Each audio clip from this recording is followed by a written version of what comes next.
Yan guys, ito yung ating setup na Orange Pi 01. Basic setup po ito.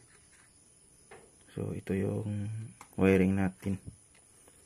So sa mga nagtatanong kung mayroon bang diagram,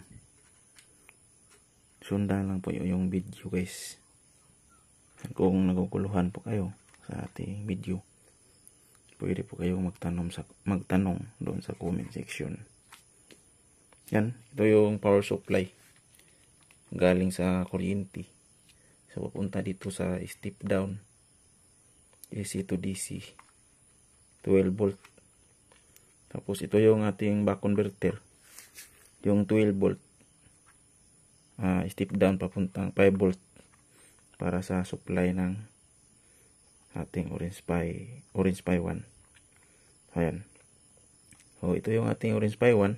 Tapos ito yung memory card natin guys. Ayan, 32 GB siya. Ayan, Babin 32 GB.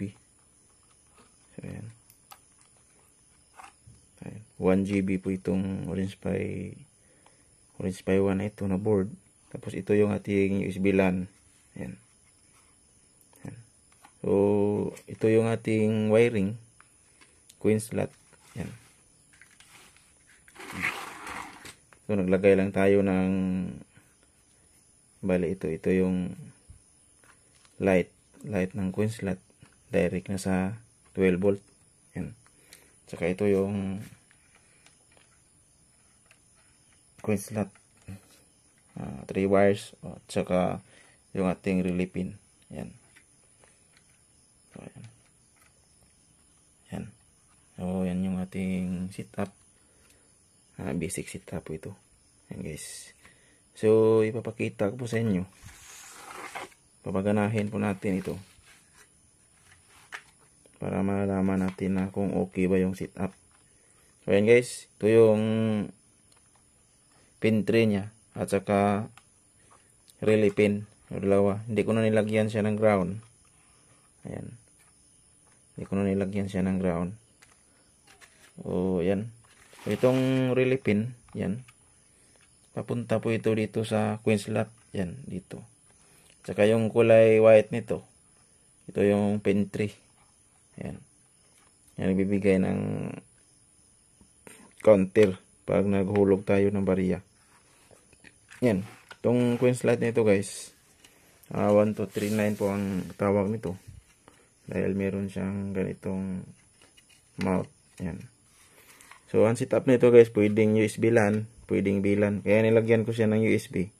Dahil ipapaliwanag ko kung setup ng USB to LAN. Ayan. At saka VLAN. Ayan. Kung gusto tayong mag-VLAN, so nandito na yung USB LAN. Ang atin pong software nito, ang software po natin guys is Wi-Fi 5 Soft. Matagal na po tayong gumagamit ng Wi-Fi 5 Soft.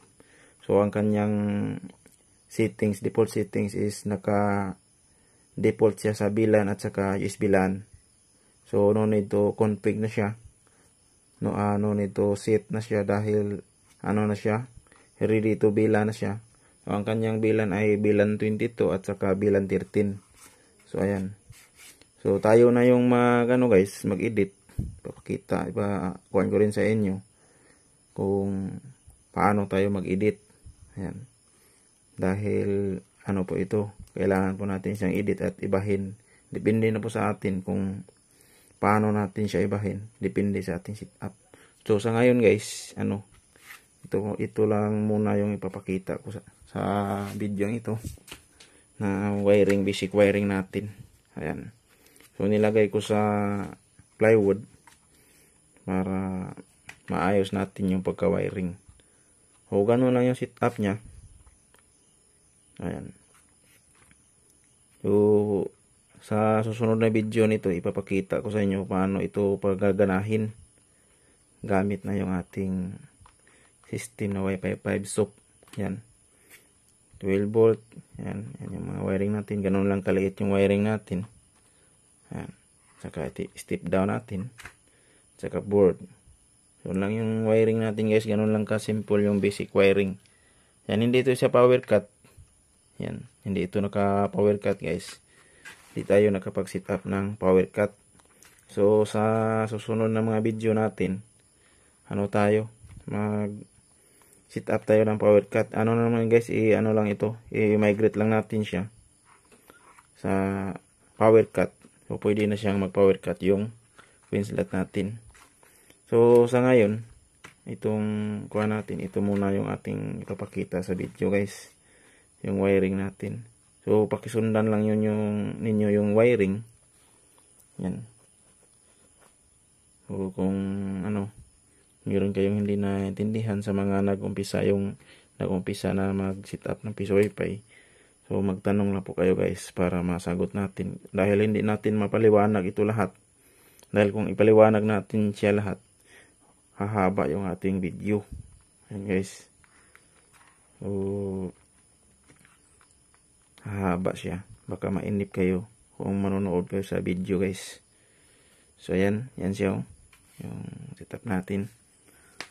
Ganun lang ka simple. So, sa ngayon, hindi muna natin siya paganahin dahil ano guys, hating gabi na.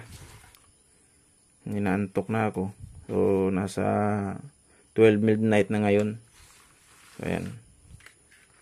So, hindi muna natin siya paganahin. So, pinapakita ko lang sa inyo. Ito yung basic wiring ng Orange Pi 1. O ano mang klaseng Orange Pi 03. Merong mga Orange Pi 03, Orange Pi PC, Orange Pi 1, so Raspberry Pi.